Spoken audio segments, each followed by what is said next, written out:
বছর আমার video call লোক না আজ খালি হেরা আমি নিয়োগ দিছি আমার লিগে। ঠিক আছে ভাই, ভাই আপনি আবার কিছু মনে করেন সানাল ভাই?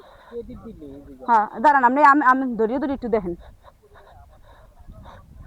যান যান যান। হ্যাঁ ধরবেন আগে আমেদার দিয়ে, বুঝছেন? আমি এইখানে দাঁড়াই থাকুন, ধরবেন আগে আমেদার দিয়ে, আমের হাতে দেবেন। রেডি? হ্যালো এভরিওয়ান, আসসালামু আলাইকুম। আশা করি সকলে ভালো আছেন। আচ্ছা আসেন আজকে একটু কথা বলি অন্য কারোর সাথে, দেখি কাকে পাওয়া যায়। এই ভাই আপনি এখানে কি করতেছেন? আমি একটু আম বাগানটা ঘুরে ঘুরে দেখতেছি। আপনার কাছে কেমন লাগতেছে? কি বলবো যে এত সুন্দর লাগতেছে যা হয়তো আমি ভাষায় প্রকাশ করতে পারবো না, মানে অসাধারণ। আচ্ছা আপনি এটা লোকেশনটা বলেন, কোথায় এসেছেন? এটা হলো যে শৌলা মিল্টন মেয়ার ঘেরা আর কি এটা নুরখান গার্ডেন বলে আর কি। আচ্ছা আচ্ছা, তাহলে আপনি এখানে আম খেয়েছেন? হ্যাঁ, অবশ্যই অবশ্যই, একটু আগে আম খাইলাম। এই যে আম না, একদম খাঁটি মধু। মানে আপনি এই সন্তুষ্ট সমস্ত এখানে আম খেয়ে? হ্যাঁ সন্তুষ্ট, মানে একদম আমার কলিজাটা ভরে গেছে আর কি। আপনি কি আপনার পরিবারের জন্য নিয়েছেন বা খাওয়াচ্ছেন?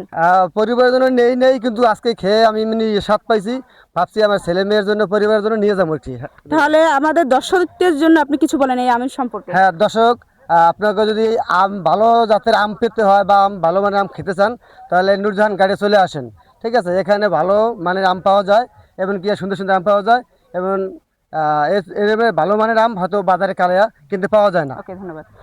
দেখলেন তো সবার মুখের কথা, আমার একার না 10-এর কথা। তাহলে আর দেরি না করে চলে আসেন আমাদের মিন্টু মিয়ার ঘেরে, নূরজাহান গার্ডেন। পেয়ে যাবেন সুন্দর সুন্দর আম এবং মিষ্টি আম। ধন্যবাদ।